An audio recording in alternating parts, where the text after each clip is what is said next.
Welcome to Cerebral Women in Paris Art Talks podcast. I'm Phyllis Hollis, your host. Years ago, after hearing an artist say art will save us, my intellectual curiosity was sparked, and I began a journey to understand exactly how. Through conversations with visual artists and the professionals who support them, I explore how art helps us see our history, our culture, our lives, and the experience of others in ways no other medium can. Capturing these voices is essential. They remind us of the power of art and the importance of noticing life's simple beauty. And now, here in Paris, a city that has long welcomed the daring, the dreamers, and the defiant, I continue these conversations where art breathes, questions, and reminds us that creation itself is an act of liberation. Welcome and enjoy Cerebral Women in Paris. In this episode, I feature Yulia Bas. Born in Moscow, she pursued fine art studies from an early age. After earning her architecture diploma, she made the move to Western Europe. Today, she resides in Barcelona, Spain. In 2008, she and her partner established a successful yacht design studio. Shortly after, they relocated to Italy first, then to Spain. Several years ago, after more than a decade in design, she rekindled her passion for art, engaging in private study and collaborations with artists, curators, and art historians. She has forged partnerships with international galleries, showcasing her work in solo and group exhibitions, including a display at Christie's London, as well as participating in various art fairs. Her works are being acquired for collections around the world. Enjoy this episode of Cerebral Women in Paris, featuring Yulia Bas. Yulia, welcome to Cerebral Women in Paris. I appreciate your time. Thank you for inviting me. Big honor for me.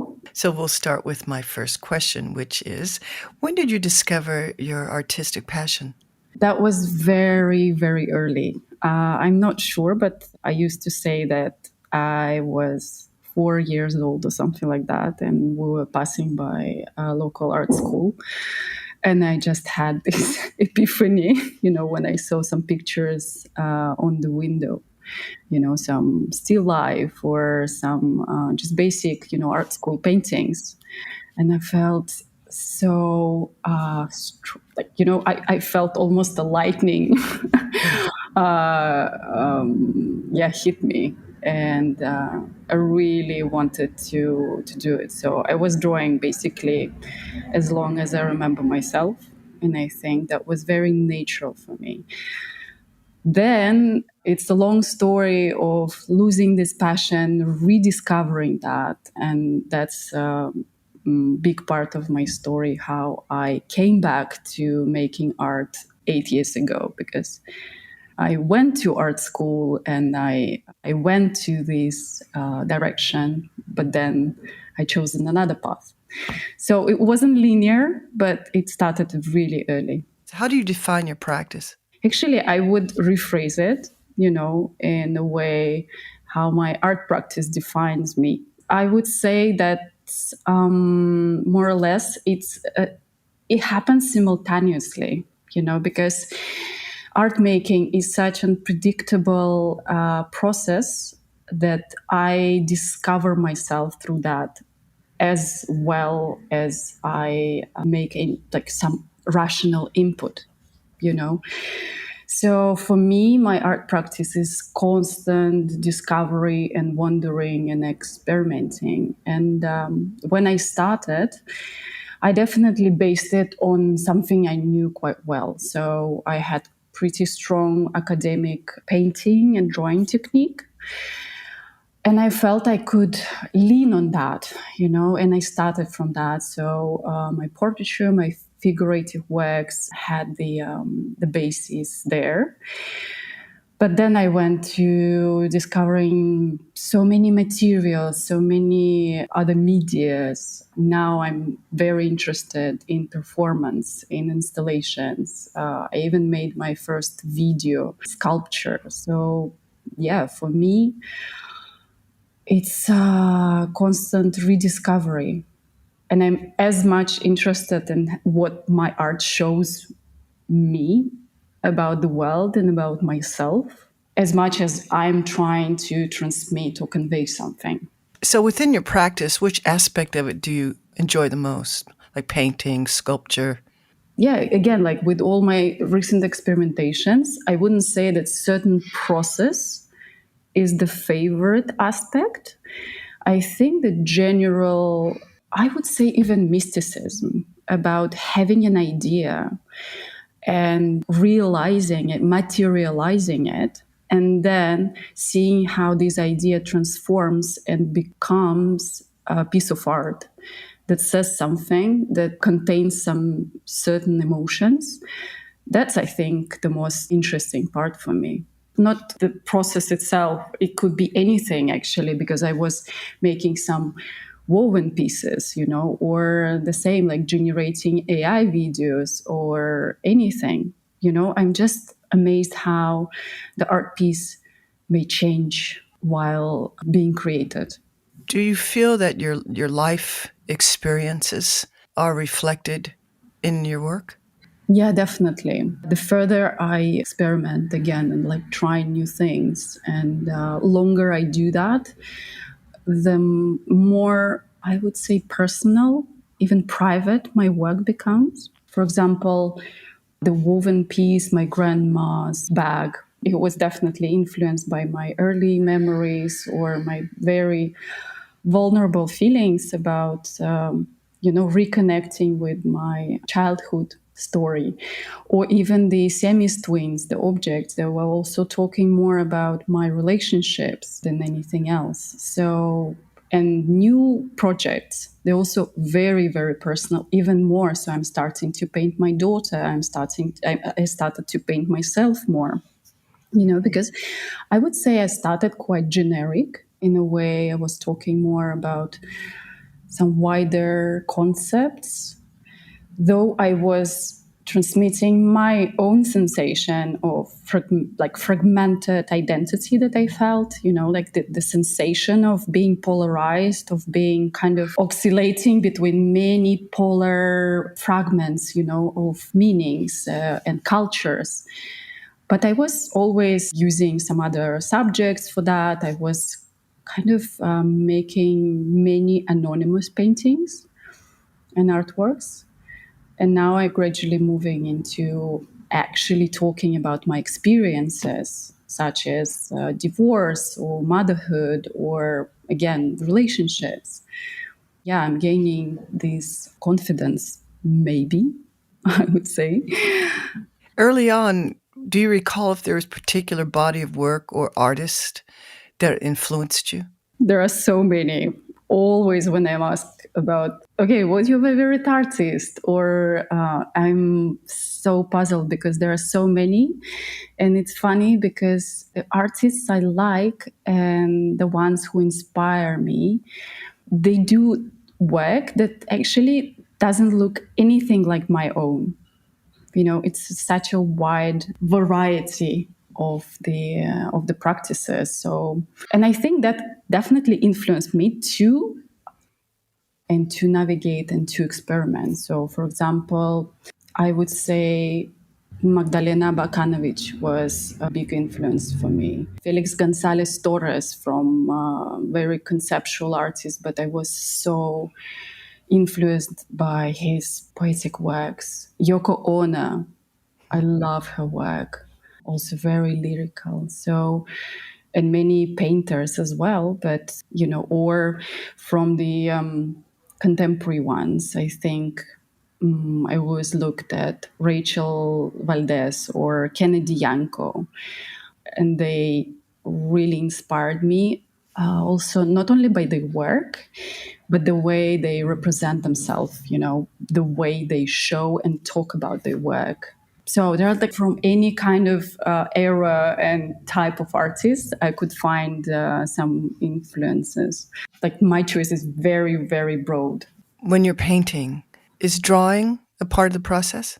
The drawing itself, it's not a part of the process. So I never draw on my canvas or panel. But I would say that I trained more in drawing than in painting. Actually, I wasn't really painting when I was studying fine art, but I was drawing a lot. So I think it just embedded in me. So in my painting is actually very graphical. Yeah, so it's not that painterly paintings. They're very contrasting to the background, and they're built in a way that graphical work, that the drawing could be built. Also, probably my experience in design influenced my paintings a lot, because I've been told that like many of my paintings, they look almost designed, and I can use straight lines, some geometrical forms in my figurative work. During your studies, how did your professors impact your practice now? Enormously, that would be the short answer. But it's funny because now I kind of want to unlearn what I learned when I was a child, when I was a teenager.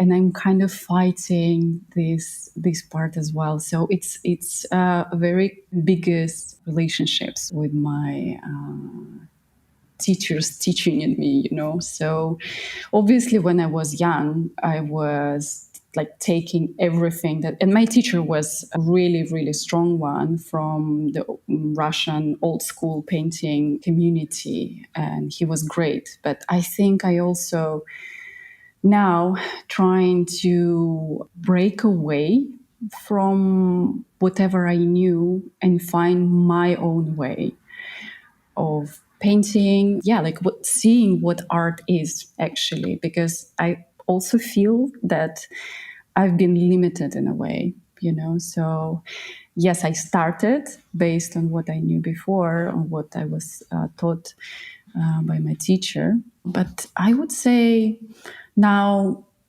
I'm taking a lot from my peers, you know, from other artists and from curators and from even from the audience, from my collectors. It's a very different type of studying, you know, studying life rather than listening to a certain teacher who was in a way also limited by his time and his position, I would say. So when you're creating, do you think about who your audience is? Do you think about what they may think when they're viewing your work? No, not really. Not really.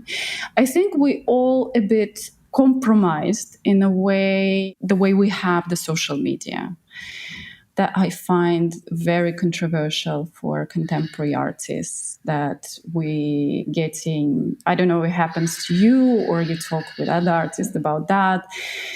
I think it's a very tricky area that we show our work. That is very natural for an artist, and I believe the artist should show their work. But the way we got addicted to outer influence and opinion, that's not that healthy. But we have it. So I'm trying not to think about it. And I'm very aware that it still may influence me. But I think it's very human as well. So I cannot really shake it off. I believe it's a part of the challenge to have this conflict in a way. In the conflict, not in a way like the contact, you know, with the audience. But I never think like I paint for someone, because it doesn't make sense. I believe it never works this way. And when do you know work is finished? With my unfinished works, with my painting, they're based on the topic that actually we are all in the process. Yeah, exactly. Yeah. Because that was the moment when I realized how I want to paint. When I was painting, and then the unfinished painting felt so complete for me. And I was like, oh, this is it. This is how I feel. You know, that's how I feel. I feel I'm incomplete. I'm not enough. But there is certain beauty in it. There is certain truth in it. So, and since then, my paintings were developing in a way like crystals, you know, so they're growing. And I'm adding these fragments here and there until I feel it's finished. because in a traditional way, they're all unfinished.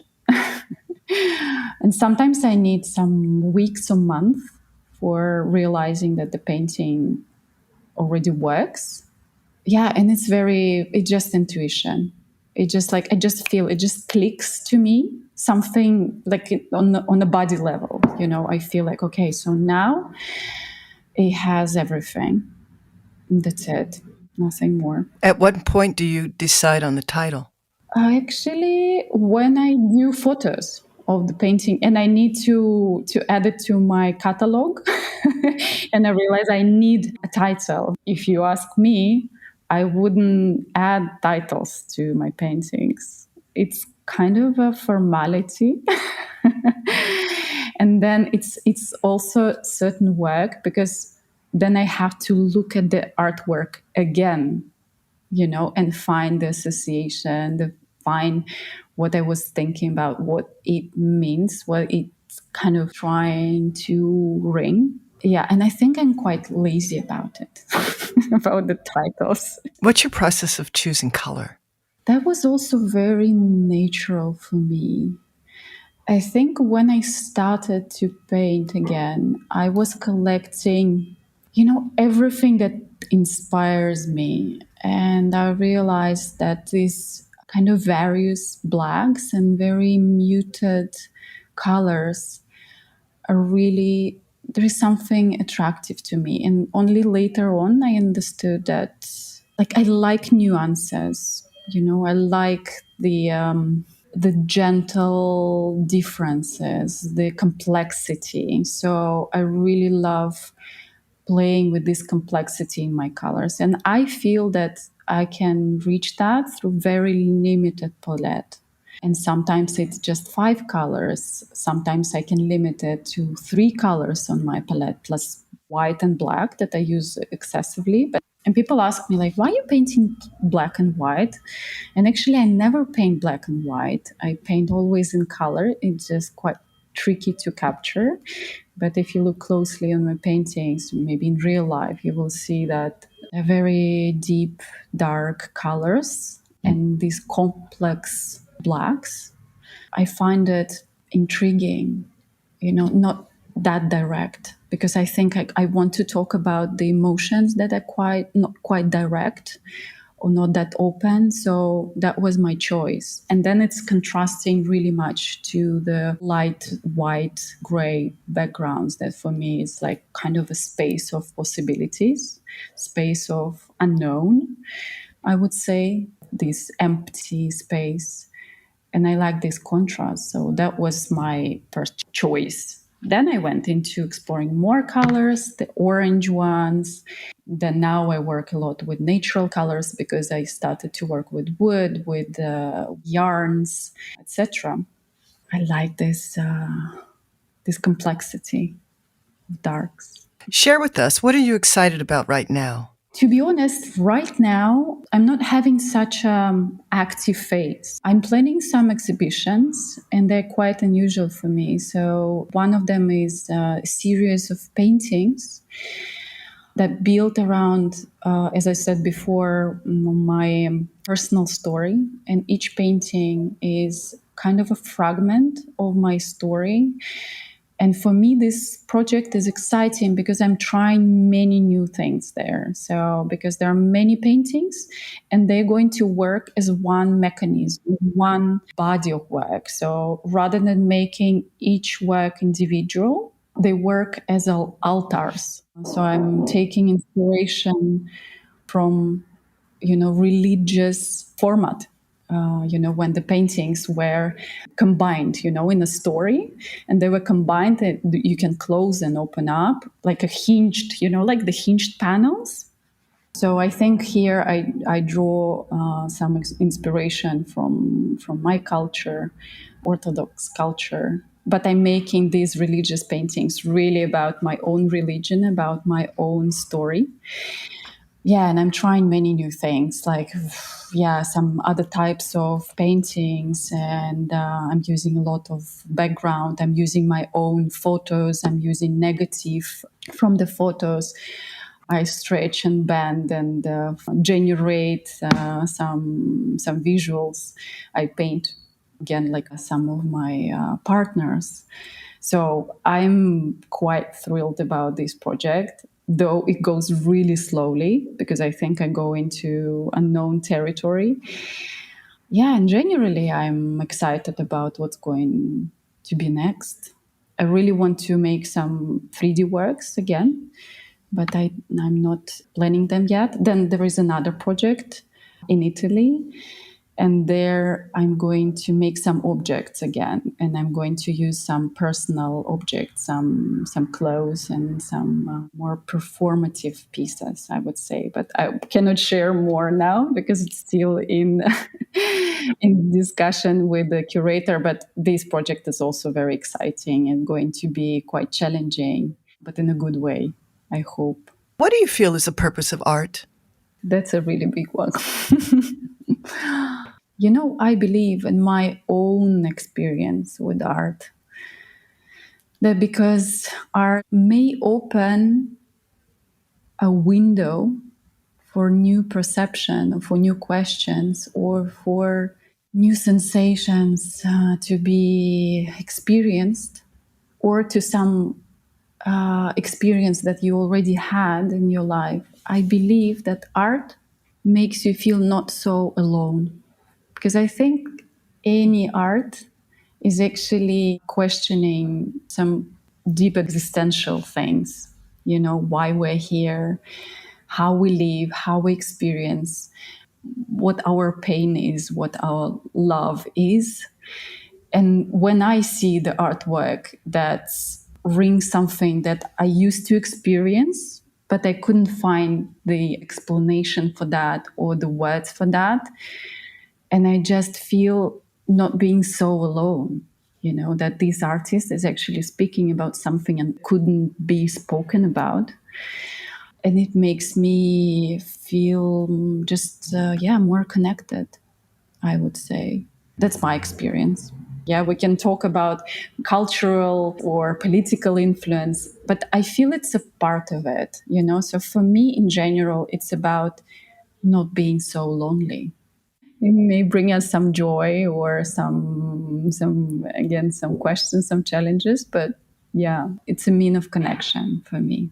I've enjoyed our conversation very much, and this will be our last question, and that is, how do you want your art to impact the way people think? Maybe I would rather want people to feel differently, not to think differently. I think we think a lot, but art is beautiful because it gives us this possibility to feel. And that's what I enjoy when people say that they feel something or makes them remember something or reminds them of something. And I think this depth is what I'm looking for. So it's more emotional than intellectual. I feel a big value in that because in this world we're being really conceptual, I would say. But making some work that has emotional depth for me is something that I'm looking for, I believe. Well, thank you for your time and thank you for your beautiful creations. Thank you so much for having me. Thank you for listening to Cerebral Women Art Talks podcast. For additional content, please visit cerebralwomen.com and be sure to follow Cerebral Women on Instagram.